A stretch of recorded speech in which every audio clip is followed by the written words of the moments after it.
ba ito? Ilan nga ba talaga ang minions? Hayaan mong ipaliwanag ko sa iyo. Wait! I haven't told you what it is yet! Isa sa mga napaka-cute at best characters ng Despicable Me franchise ay ang mga minions. Sabihin na natin na sila ay napasama na sa iba't ibang masasamang gawain. Nagbibigay din sila ng saya sa iba. Ilan nga ba sila? Ang mga animators ng pelikula ay parang tinatago nila kung ilan sila lahat. Ang kumakalat na teorya ay wala naman daw totoong bilang ang mga minions. Well, syempre kaya nga nandito kayo, bibigyan ko kayo ng kasagutan.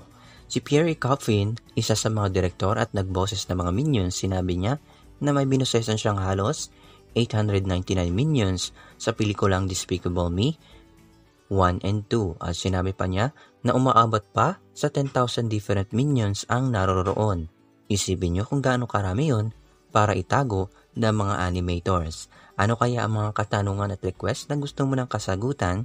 Let me know in the comments down below and let me explain. Leave a like, subscribe my channel, push that bell. Ito ang M-Stream. Thanks for watching. Banana! Banana!